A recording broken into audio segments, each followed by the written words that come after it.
કોઈ પણ એવો વિદ્યાર્થી કે જે ક્લાસ 3ની ક્લાસ 1 2ની તૈયારી કરે છે અને એને સંરક્ષણ ટેકનોલોજી પૂછાવાનું જ છે સાયન્સ એન્ડ ટેકનોલોજીમાં, ડિફેન્સ ટેકનોલોજીમાં, તો એને આટલા ટોપિક તો કરીને જવા જ પડે.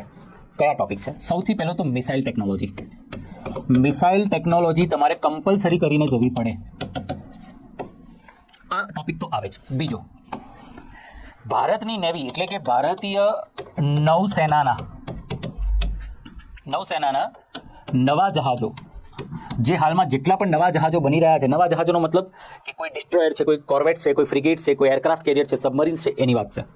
ત્રીજું, હાલમાં ભારતની અંદર નવી નવી સિસ્ટમ ડેવલપ થઈ રહી છે. એમાં એક બહુ ઇમ્પોર્ટન્ટ એવી સિસ્ટમ છે જેને કહેવાય છે એર ડિફેન્સ સિસ્ટમ. જેમ કે હમણાં જ તમે ઓપરેશન સિંધુની અંદર આનું નામ સાંભળ્યું છે, એર ડિફેન્સ સિસ્ટમ. આ પણ એક ઇમ્પોર્ટન્ટ ટોપિક છે. એક ઇમ્પોર્ટન્ટ ટોપિક છે કે ભારતીય વાયુસેના વિમાન અને હેલિકોપ્ટર. આની અંદર અલગ અલગ પ્રકારના વિમાન અને અલગ અલગ પ્રકારના હેલિકોપ્ટર્સ આવે. કોઈ એટેક હેલિકોપ્ટર હોય, કોઈ એટેક વિમાન હોય, કોઈ ટ્રાન્સપોર્ટ વિમાન છે, કોઈ ટ્રાન્સપોર્ટ હેલિકોપ્ટર છે, કોઈ સ્પેશિયલી એન્ટી સબમરીન હેલિકોપ્ટર છે. ભારત સરકારે હમણાં ઘણા બધા એન્ટી સબમરીન હેલિકોપ્ટર્સને પણ પરચેસ કર્યા છે. તો આવા મેઇન ટોપિક છે. હવે આની સિવાય તમારે કોઈ ટોપિકને સમજવા છે, જેમ કે આની સિવાયના ટોપિક્સ તમે જોવા જાઓ તો આની સિવાય ઘણા બધા ટોપિક છે.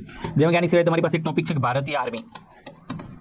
તો ભારતીય આર્મીની અંદર ઘણા બધા જે આપણે કહીએ કે એક પ્રકારની આર્ટિલરી ગન્સ છે, તોપ છે, બરાબર છે. પછી ભારતીય આર્મી ઘણા બધા પ્રકારના રડાર સિસ્ટમ યુઝ કરે છે. આ બધી વસ્તુ એની અંદર આવે. પણ આ બધામાં સૌથી ઇમ્પોર્ટન્ટ જો પરીક્ષાની અંદર સૌથી વધારે કોઈ ટોપિક પૂછાતા હોય તો આ બે છે. એમાં પણ મિસાઇલ ટેકનોલોજી તો પૂછે જ.